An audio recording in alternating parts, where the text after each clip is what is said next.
హల్లెలూయా. Good morning అండి.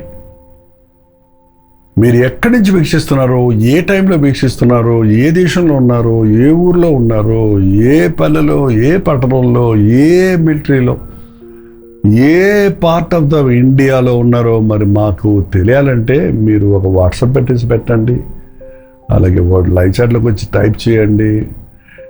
దేవుడిచ్చిన గొప్ప భాగ్యం, మీరు సర్వ సృష్టికి వెళ్ళి సర్వలోకములకు సువార్త ప్రకటించమన్న మాట ఇవాళ ఈ సోషల్ మీడియా ద్వారా, డిజిటల్ మీడియా ద్వారా నెరవేర్చడానికి దేవుడిచ్చిన అవకాశాలను బట్టి ఆయనకు స్తుతులు చెల్లిస్తున్నాను. తిరగలిగినన్ని ఊర్లు తిరిగాను, చేయగలిగినంత పరిచర్య చేయగలిగాను. 5 decades, మోర్ దాన్ 55 years ఉన్నట్టు కాలి నడకన, సైకిళ్ళ మీద, బైకుల్లో, బస్సుల్లో, ట్రైన్లో, ఫ్లైట్లో ప్రయాణాలు చేస్తూ సువార్త ప్రకటించకపోతే నాకు శ్రమ అనే భారంతో కృంగిన వారిని లేవనెత్తాలని, బలహీనులను బలపరచాలని, ఆధ్యాత్మికంగా అనేకులను స్థిరపరిచి దేవుని ముందు పరిపూర్ణలుగా నిలబెట్టాలనే ఆశతో ఇంకనూ ఈ పరిచర్ను కొనసాగిస్తాను. దేవుడు ఇచ్చిన రేడియో పరిచర్యలు, అలాగే టీవీ పరిచర్య, ఈరోజు డిజిటల్ మీడియా, ఏది చేయలేకపోయారో అది చేసే కృపనిచ్చున్నాడు. అయినా తృప్తి లేదు, ఇంకా ఏదన్నా చేయాలనే ఆరాటంతోనే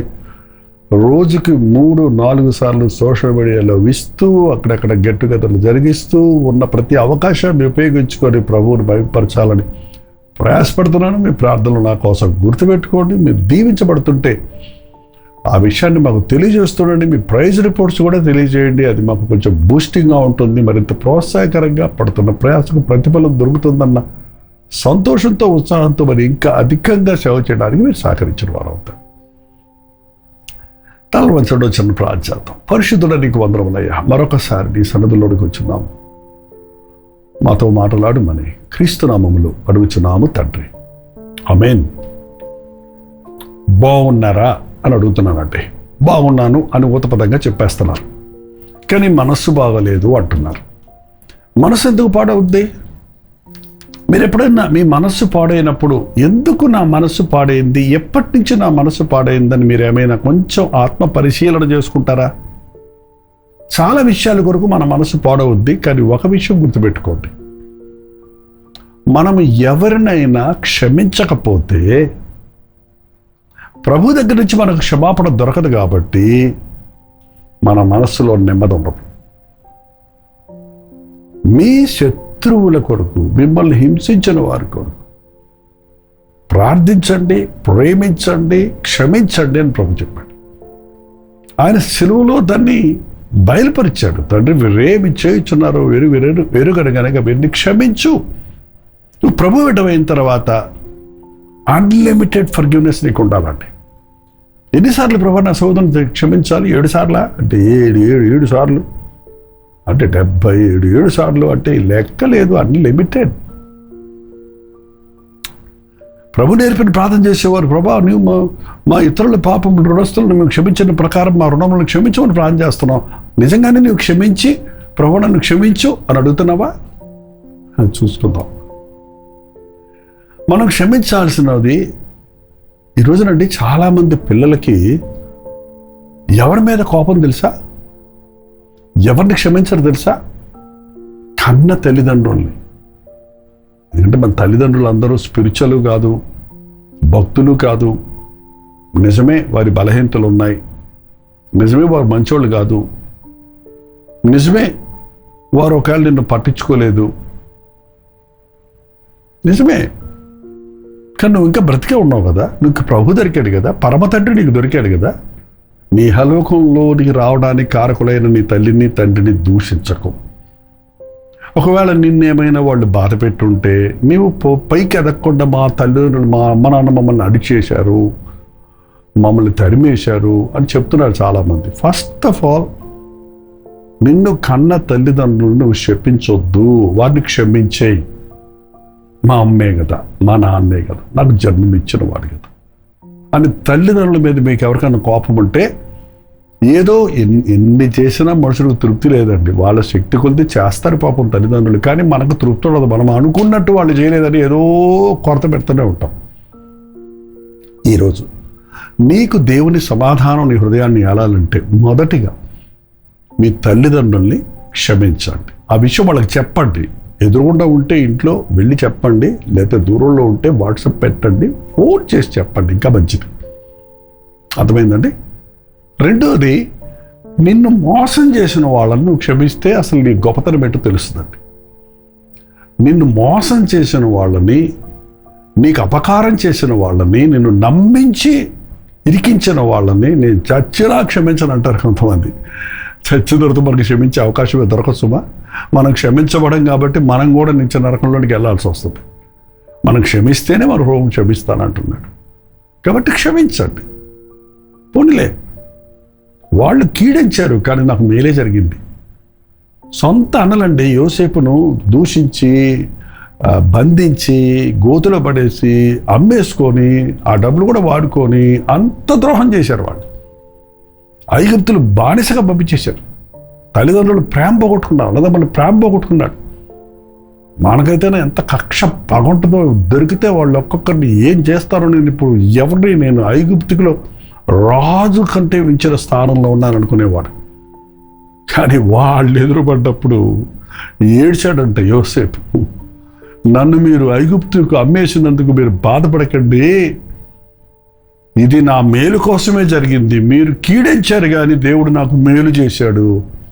మీరు ఆ రోజున నా ఐగుప్తుకు అమ్మకపోతే నేను ఈ రోజు ఇంత స్థాయిలో ఉండేవాడిని కాదని వాడిని క్షమించి కౌగులించుకొని ముద్దు పెట్టుకున్నాడట. అవును, నీ శత్రువు నీకు కీడు చేయాలన్నా నీ పక్షంలో ప్రభు ఉన్నప్పుడు అది నీకు మేలుగా మారుతుంది కనుక నువ్వు క్షమించు. పగ తీర్చుకోవటం నా పని అన్నాడు ప్రభు. ఉన్నారా? మీకు గుర్తొస్తున్నారా? మీకు షూరిటీ ఇచ్చిన వాళ్ళు, షూరిటీ ఇమ్మని చెప్పి మిమ్మల్ని మోసం చేసి వెళ్తే వాళ్ళు చేసిన అప్పంతా మీరు కడుతున్నారేమో. ఎన్నో ఒకరు తప్పు చేసి తప్పించుకొని ఆ నిందంతా ఇంకొకటి మీద మోపి రకరకాల అన్యాయాలు. ఇది అన్యాయపు లోకం కదండి, దానికి బలైపోయారేమో. దాన్నే తలంచుకుంటూ మీరు కూర్చుంటే మీ ఆధ్యాత్మిక జీవితంలో కృషించిపోతారు. వారిని క్షమించేయండి. ప్రభా తండ్రి మీరు ఏం చేశారో వాళ్ళకి తెలియలేదు, పోన్లే ప్రభా నా మనస్ఫూర్తిగా వారిని క్షమిస్తున్నానని క్షమించేయండి. ఏంటంటే ఇంకెవరున్నారు? నేను మొన్న రోజు చెప్పాను, మరి చర్చలో చెప్పిన వాక్యాల్లో, ప్రతిరోజు భార్య భర్త కనీసం రోజు కొన్ని 100 సార్లు క్షమించు అని అడుక్కోవటం నేర్చుకోకపోతే ఆ కుటుంబం కట్టబడదు.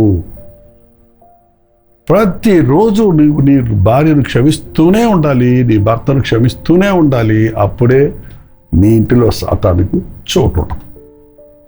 నిన్ను బాధ పెట్టిన వారిని క్షమించు, నీకు అన్యాయం చేసిన వారిని క్షమించు, నిన్ను కన్నవారిని క్షమించు. అన్నిటికంటే ముఖ్యంగా నిన్ను నీవు క్షమించుకో. ఈరోజు పెద్ద గొడవ ఏంటంటే నిన్ను నీవే క్షమించుకోలేవు. నేను చేసిన తప్పుకి ఇక నాకు క్షమాపణ లేదని ఆత్మహత్యలు చేసుకొని చచ్చిపోతున్నారు. నన్ను ఎవడు క్షమించడు, నా తప్పుకు క్షమాపణ లేదు, పరిహారం లేదు అని ఇవాళ చాలామంది బరిదెగించి తాగుబోతులైపోయి ఇష్టం వచ్చినట్లుగా తిరగబడే స్థితిలోకి వెళ్ళిపోతున్నారు. నిన్ను నీవు క్షమించుకోకపోతే, నిన్ను క్షమించే ప్రభు దగ్గరకు నువ్వు వెళ్ళకపోతే, నీ పాపముల కొరకు ఎప్పుడో ప్రాయశ్చిత్త బలిగా ప్రాణం ఇచ్చిన ప్రభు నిన్ను ఎప్పుడో క్షమించాడని నీవు ఎరగకపోతే నువ్వు సమాధానంగా బతకలేవు. నీ జీవితం ప్రయోజనకరంగా ఉండదు. ఎస్, లోకమంతా నిన్ను అసహించుకున్నా, నీవు చేసిన తప్పు వల్ల అందరూ నిన్ను నిందించినా, నిన్ను నీవు నిందించుకున్నా, నిన్ను నిందించని ప్రభువు ఉన్నాడండి. నీ సంగతి బాగా ఎరిగిన ప్రభువు నిన్ను ఇంకా చేరదీయాలని ఆశిస్తున్నాడు. తండ్రి మీద తిరగబడి ఆస్తంతా తీసుకొని దూరదేశానికి వెళ్ళిపోయిన కుమారుడు మళ్ళీ దిక్కుమాలిన స్థితిలో వస్తే ఈనాటి తండ్రులు అయితే కర్ర తీసుకొని తరుగుతారు కదండి, సిగ్గులేక మళ్ళీ వస్తున్నారా పోరా. కానీ ఆ తండ్రి కుమారుడు తిరిగి రావడం చూసి ఇంకా దూరంగా ఉండాలని పరిగెత్తుకుని వెళ్ళి అతను మెడ మీద పడి ముద్దు పెట్టుకొని ఇంట్లోనే తీసుకొచ్చి సంతోషించాడు. అది మన ప్రభు ప్రేమ. నిన్ను నీవు క్షమించుకోలేకపోయినా నిన్ను క్షమించే ప్రభు ఉన్నాడు కనుక ఆయన దగ్గరికి రా, అంతేగాని కృంగిపోవద్దు. ఇంకొక విషయం చెప్తా. నువ్వు క్షమించు క్షమించు క్షమించు అంటున్నావు. నేను వాళ్ళని క్షమించాను అంటున్నావు. కానీ నువ్వు కూడా ఇతరులను బాధపెట్టింది, మోసం చేసింది, ఇతరులకు నువ్వు వేదన కలుగు చేసింది ఎన్నో ఉన్నాయి కదా. నీవు తప్పు చేశాను అనే గ్రహింపు వచ్చినప్పుడు నువ్వు ఊరుకుంటే అవ్వదండి. అమ్మ నాన్నను వాళ్ళు నిన్ను బాధ పెట్టారంటున్నావు, నువ్వు బాధ పెట్టలేదా? ఎవరు నిన్ను మోసం చేశారంటున్నావు, నువ్వు ఎవరిని మోసం చేయలేదా? తండ్రిని మోసం చేసి మామ నన్ను మోసం చేశాడంటున్నాడు యాకోబు. మోసపోకండి. దేవుడు వెక్కిరించబడడు. ఏం విత్తుతావో అదే కోస్తాం. ఖచ్చితంగా నీ జీవితంలో నువ్వు ఎవరి మీద నిందలు మోపుతున్నావో ఆ నిందలు నీలో కూడా ఉన్నాయి. కాబట్టి నువ్వు తప్పు ఉందని తెలిసినప్పుడు నువ్వు క్షమాపణ అడుగు. అన్నిటికంటే కష్టమైంది క్షమించమని అడగటం. నిజంగా చిన్న మాటే ఐఎమ్ సారీ అనేది మనసులో నుంచి యథార్థంగా రావటం అనేది చాలా కష్టపడి నీ ఆహం చావకుండా ప్రభు పరిశుద్ధాత్ముడు ఒప్పించకుండా జరగదండి. అందుకనే నీకు ఎవరినైనా నువ్వు బాధ పెట్టుంటే, వాళ్ళు నిన్ను పట్టించుకోకపోయినా, వాళ్ళు నిన్ను క్షమించమని అడగకపోయినా, వాళ్ళు అసలు తెలియకపోయినా నువ్వు వెళ్ళి వాళ్ళ దగ్గర క్షమాపణ అడుగు. అప్పుడు ప్రశాంతంగా ఉంటాం. హాయిగా ఉంటుంది, నీ మనసు ప్రశాంతిగా ఉంటుంది. పాపం ఉన్నంతసేపు గుడ్డల్లో పోటు, ఆరాటం, యాంగ్జైటీ. అపవాదికి అదొక గొప్ప అవకాశం. ఆడి పనే ఎంతసేపు ఇతరుల మీద నేరాలు మోపటం కదా. కాబట్టి నువ్వు నేరాలు మోపే వ్యక్తిగా ఉంటే, నువ్వు ఇతరులను క్షమించలేని వ్యక్తిగా ఉంటే సాతానికి ఒక సందు దొరికింది నీ హృదయంలో. క్షమించబడకపోయావంటే నువ్వు అపవాది సంబంధిగా మారిపోతావు. అందుకనే ఎవరి దగ్గరైనా నీవు అన్యాయం చేస్తుంటే, ఎవరినైనా మోసం చేస్తుంటే, ఎవరినైనా బాధ పెట్టుంటే, వాళ్ళొచ్చి నిన్ను అడగకపోయినా నీ మనస్సాక్షిని బట్టి నీ తప్పును ఒప్పుకొని క్షమించబడు.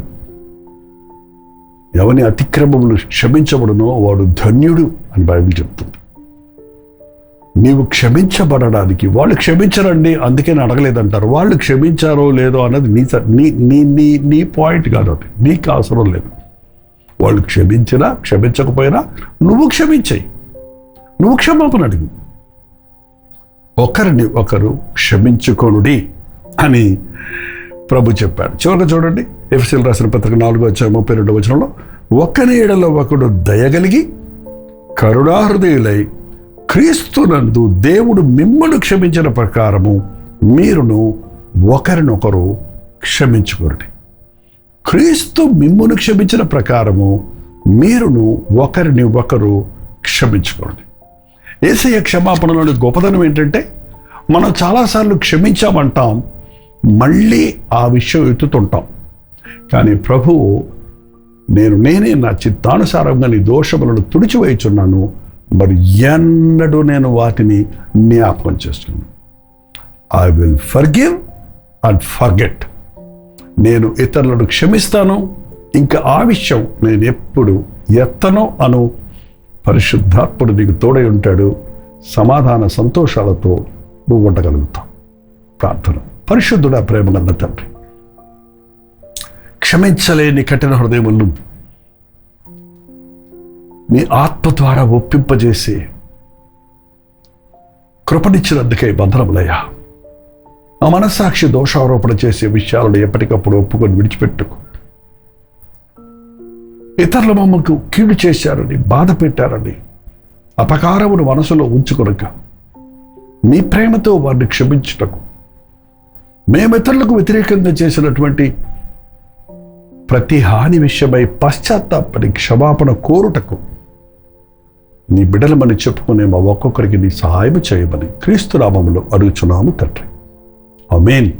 మన తండ్రి అయిన దేవుని యొక్క ప్రేమయు, కుమారుడైన క్రీస్తు యొక్క కృపయు, ఆదరణకర్త అయిన పరిశుద్ధాత్మ యొక్క సహవాసమును కుడి వచ్చిన మనందరికీ ఇప్పుడును సదాకాలమును తోడై ఉండునుగాక. ఆమేన్. దేవుడి స్తోత్రం. మీ ప్రార్థన వసతుల భారాలు 9540 నెంబర్కి, ఇతర దేశాల్లో ఉంటే 91001010 నెంబర్ తెలియజేయండి. మీ పక్షాలు మేము ప్రార్థిస్తున్నాం, మీరు కూడా ప్రార్థించండి. తప్పక దేవుడు సహాయం చేస్తాడు. వాక్యమైన తర్వాత మీ హృదయాన్ని సరి చేసుకోండి, ఫోన్ చేయండి, ఉత్తరం రాయండి. మీ ఇంట్లోనే ఉంటే క్షమాపణ అడగాలనుకుంటే వాయిదా వేయకండి. ఇప్పుడే పరిశుద్ధాత్ముడు మిమ్మల్ని ఒప్పిస్తున్నప్పుడే క్షమించండి, క్షమించబడతారు. దీవించండి, దీవించబడతారు. రోజు మధ్యాహ్నం 3 గంటలకు హెచ్చరిక, అలాగే రాత్రి 9 గంటలకు కల్వరి ప్రతిధ్వనిలో మళ్ళీ కలుసుకుందాం. అంతవరకు దేవుని మహాకృప మీకు తోడేయడం కాక.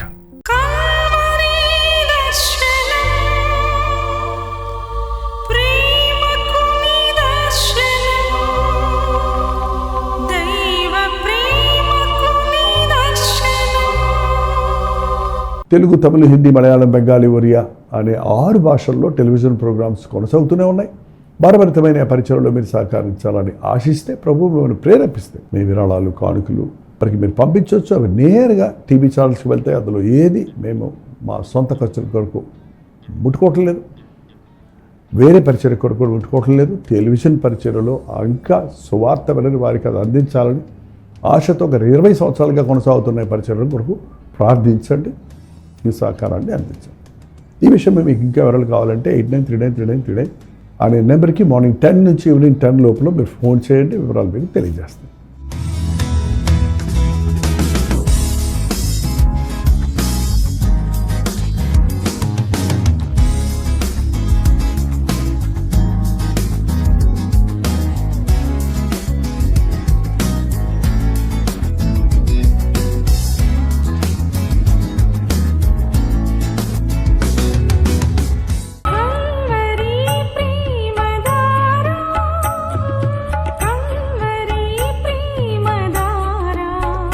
కల్వరి ప్రేమధార అనే మా ద్విమాస పత్రికను ఈ మధ్య త్రైమాస పత్రిక అంటే 3 నెలలకి ఒక్కసారి మాత్రమే ప్రింట్ చేయగలుగుతున్నాం. మరి గత 40 సంవత్సరాల పైబడి కొనసాగుతున్న ఈ పత్రికను ఆపు చేయటం ఇష్టం లేక దీన్ని త్రైమాస పత్రికగా మార్చున్నాం. మీరు కల్వరి ప్రేమధార పత్రికను చదువుతున్నారా? ఒక ఉచిత పత్రిక కావాలంటే ఇవ్వాలే మీ పేరు, చిరునామా, అడ్రస్తో పాటు ఇంటి నెంబర్తో పాటు క్లియర్గా పంపించండి. తప్పకుండా ఒక ఉచిత పత్రికను మీకు పంపిస్తాం.